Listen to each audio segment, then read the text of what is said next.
So today is November 26th, Friday, 2021. So what are we going to do today? Today we're going to visit Yad Vashem, the memorial museum for the Holocaust. And then we'll go to visit parts of the Israel Museum. And then Bethlehem, Church of Nativity. And this will be all for today. Well, that's a lot. Bethlehem. Yad Vashem. Yad is a word for memorial. Memorial to the events that took in the Holocaust and to the people. Started as more and more refugees and survivors of the Holocaust came to Israel and started to try to look for relatives. They gathered here, many of them in Jerusalem, and then there was a radio station who would have an hour where people will send their letters. At that time, no telephones, it's only the beginning. So people will send their letters. I am Moshe Shkedi. I'm looking for anyone who lived in this place, who knows about my family. If you heard something, come to Jerusalem, and people gather here again and again, and then the government decided to do it much more organized. But before we go into the darkness, this is actually show us that even in the darkest time, there can be some light. And this is called the Righteous of Nation Avenue. And each of those trees here, and many more on the mountain, because we do discover more and more people. Again, each tree represents a person that were willing to help Jews, risking his her life, and for no benefit whatsoever. There was no financial benefits or any other kind of benefits whatsoever for doing that. A very good example is everybody knows Schindler. His tree is not from here, from Schindler's List. Yeah. He was Nazi supporter, and when he came here, there were a few people who said, "No, how come we let him in? He was a Nazi, and his factory was supporting the Nazi war efforts, but by doing that, it's enabled him to eventually to save many Jewish lives." We are going into the Israeli Museum. Chaim Lezer, 14 years old, Romania.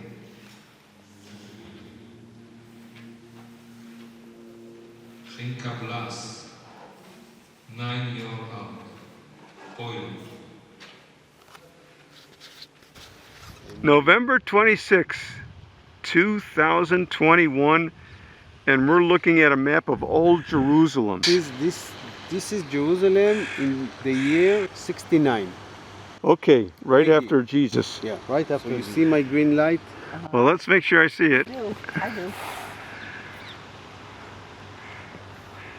You see. I see the green light. The green light. So this is ancient Jerusalem, what I'm showing now. The city, when David captured the city and made it the capital of his kingdom, this is the city of David, and because there is a spring somewhere here, he made it, Jerusalem was down here and not up the mountain. Okay, we're looking at Jesus' miracles in Jerusalem. So down here is the pool of Siloam, where the blind person was healed. Okay, right at the wall there. Yeah, very close to the wall. And if we go up, all the way up, the other side of the temple, there are other pools, the pools of Bethsaida, that Jesus healed the handicapped person. That's in that square. That squares. Those two squares, two pools. If we're looking at the temple, right side of the temple, the big fortress is the Antonia, station number 1 and 2.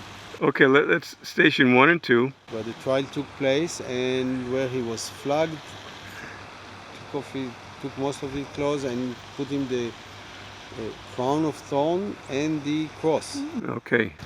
And then he walks through the city, and we're looking at now on the gate that he came out. This is already station number 7, where he goes out from the gate of Jerusalem. And where I'm pointing now, this is the area of the Golgotha.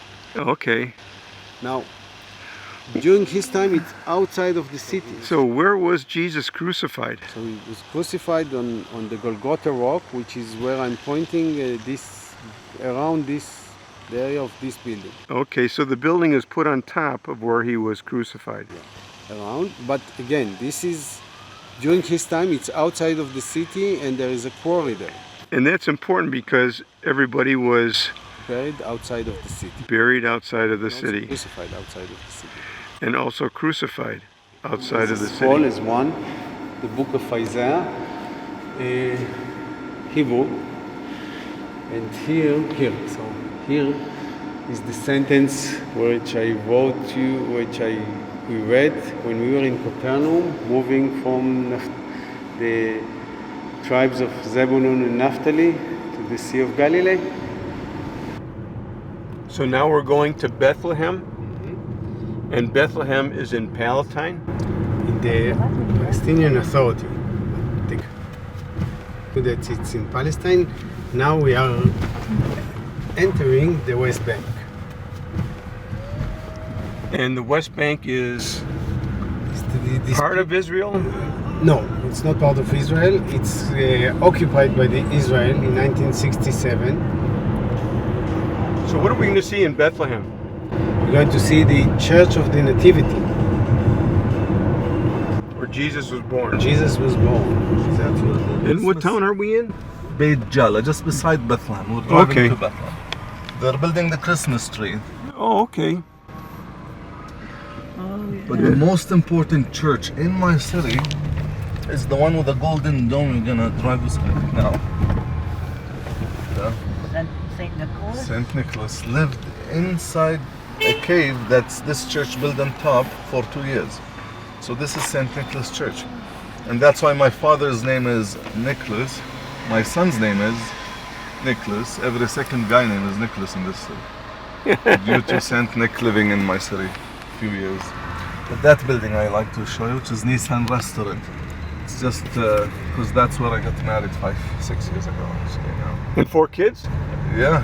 You're good. Yeah. Bethlehem. Bethlehem, this is the way the Hebrew language would pronounce Bethlehem, Bethlehem, and it means the house of bread, while in Arabic, Bethlehem means the house of meat. So why house of bread, house of meat?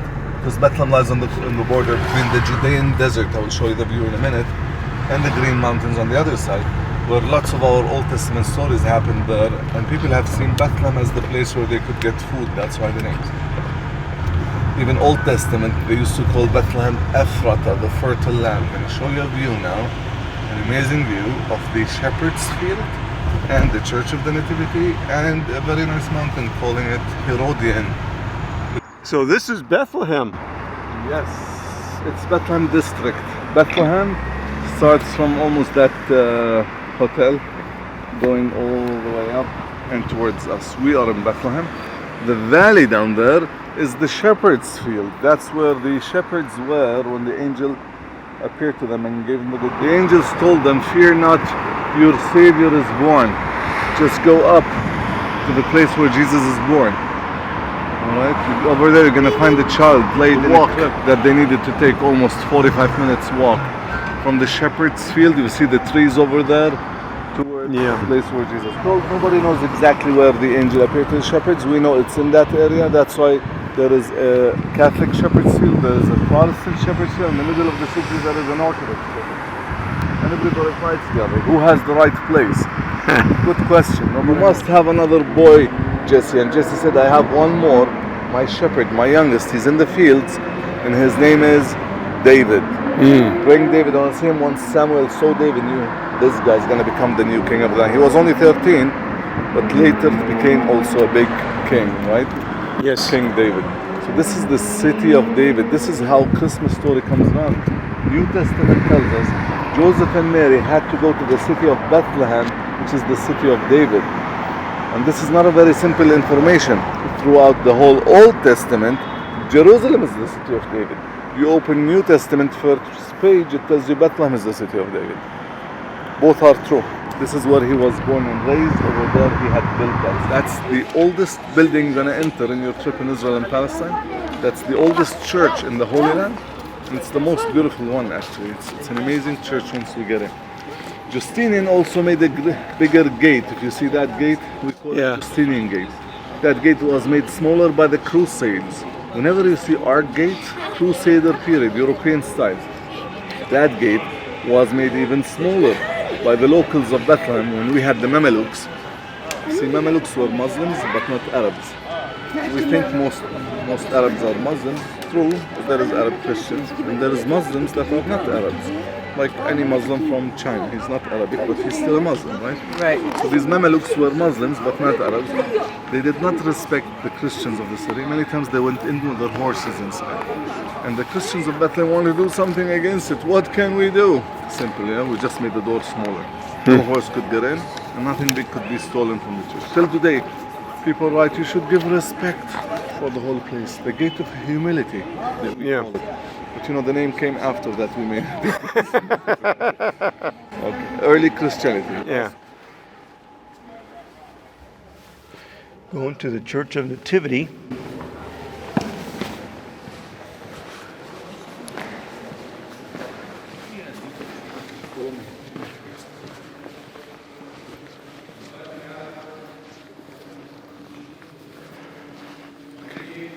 This is the original floor of the church from the 4th century, 325. The colors of these stones is the core colors of these stones. 3 millimeters and 3 millimeters. It's royal mosaics. And we discovered this new only in 1932. But we had a big earthquake in 1927. And the architect said, take the floor out. I want to see the foundation of the church. We took the floor out. There you go. Beautiful mosaic floor. Amazing. By the way, the icons on the columns are also Crusader period, all of them. For the frankincense, to bless the church.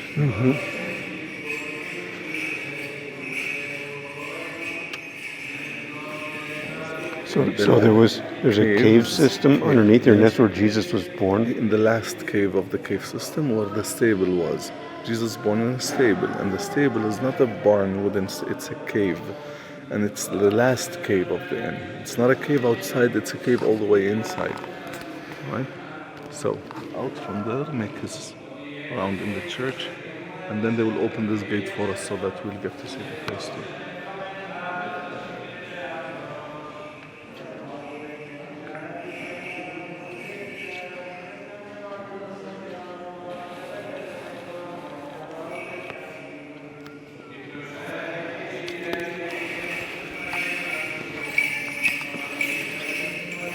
So this is the cleansing of the church.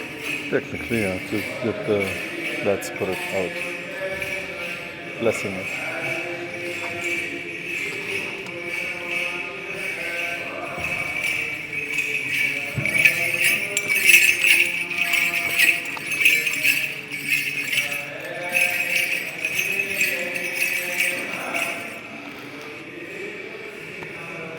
So this is the door they'll open for us. Should count to 3. There you go.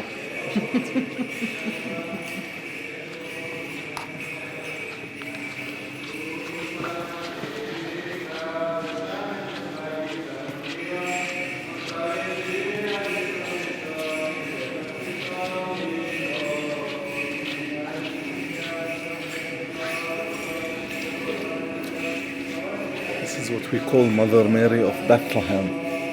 What's so special about it? You only find Mother Mary with a sad face. She always connected with the agony of Jesus Christ. This is a happy Mother Mary. She's smiling with them, right? It's the birth of her son. Mother Mary of Bethlehem is a happy Mother Mary. We don't find this a lot, but this is beautiful. It represents the genealogy of Jesus from Abraham to Jesus. It's 3 times 14, which brings 14 points. And number 3 was always to assure her that 3 times 14 is the correct thing. And Jesus is born after 3 times 14 from Abraham to Jesus. Right? Now, why Abraham? Jesus, it's the covenant. There is a deal between God and Abraham. Through you and your descendants, somebody will come bless your nation and all nations in the world. That's what we call in the Old Testament. And we as Christians believe that this Old Testament is fulfilled with the birth of Jesus Christ, the start of the New Testament, right? The Old Testament is done with his birth. That's why the connection between Abraham and Jesus, the fulfillment of the covenant. Now, truth to be told, Bible tells us after his birth, his mother wrapped him with his sandal and laid him in a manger. So we're looking at two places. This is just the birth. Where is the manger place? You look behind, there's 3 steps, the 5 oil lamps. You can go down. Kamal, what do the 5 oil lamps represent? It just represents the place where the manger was. Okay. So the manger was here. And what happened to them? So yes. Guys, this is the stable, right? Think of this. This is where the animals were. All of the place. This is where the animals were. Why would Mother Mary go to the stable? The Bible tells us because there was no place for her in days. And that's why she had to go as far as she could to the last cave of the inn, which was the stable. So over here she was by herself, warm, comfortable. Technically, guys, the best place for Mother Mary to have a child in the inn was here. And it's not the worst place, as so many people think. Was this part of the Cave system. And the gate that takes you to the other caves. We're gonna try to go there from the Catholic Church. How can you divide it? One place among the Christian denominations. Very tough, right? Yeah. Guess what? With time, you can divide everything. 8 till 8:30, you're in a Catholic place. Half an hour later, it's Armenian. Half an hour later, it's Greek Orthodox. It keeps changing. This place keeps changing among time, right? Like time-wise. 12 o'clock is Catholic again. 2 o'clock is Armenian. 2:30, the last Mass was Greek Orthodox, and that's why my priest came in with his, frankincense. Yeah, the original caves were here, or the... Down here, when they built the church, the original entrance after building the church on top of the caves were at earth level, but they built the church on top, made it feel as if the cave system is underneath, and that was the only entrance and exit at the beginning.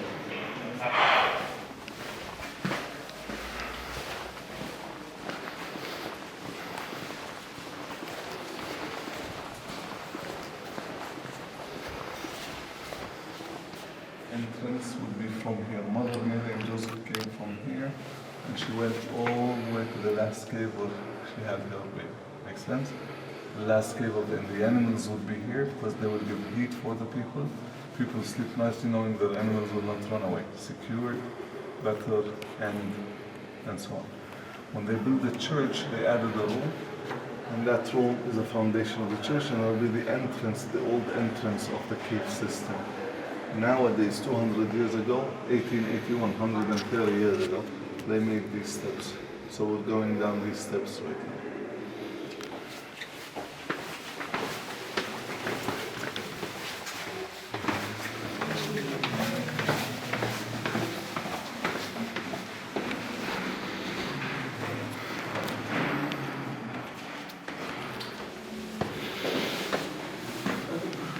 You're in the cave system. Just behind here where we were, the place where the stable was.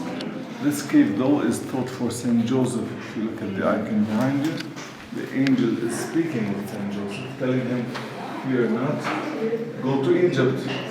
Herod the Great had gave the order to kill the innocence of Bethlehem.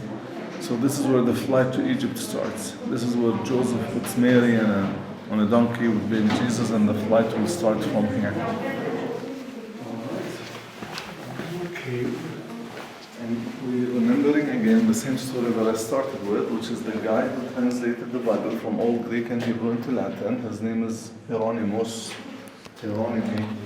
or you call him in English, Saint Jerome. Saint Jerome needed help, and help he got from these two women. One with the name Paula, rich Italian woman, who knew Hebrew, so she helped him translate it, and her daughter Estochia, or Estochion, that was engaged but stayed here as a nun. By the way, the first woman convent in the Holy Land was built by Paula to her daughter Estochion. She was the first nun of the Holy Land. With Paula and Estochion, Saint Jerome, and his student Eusebius of Caesarea, seen as the Bethlehem of the Catholic Church. So by looking at the place where Jesus was born, we get to sing one verse of Silent Night. Help me out? Let's start. 1, 2, and 3. Silent night. Holy night, all is calm, all is bright, around young Virgin Mother and Child. Holy infant, so tender and mild, sleep in heavenly peace. Sleep in heavenly peace. Seen today as a Catholic cross, even though Orthodox used it before, a better picture of it will be here. So this is the Orthodox cross? It was Orthodox used it, but today it's seen as a Catholic cross. It's the 4 wounds of Jesus and the 5th one on his side. It's Jerusalem where the Bible have started with Jesus, died and resurrected, and the 4 corners of the world. It's the Bible and the 4 evangelists. Many explanations for it. It's an amazing cross. Well, it sounds like Christmas.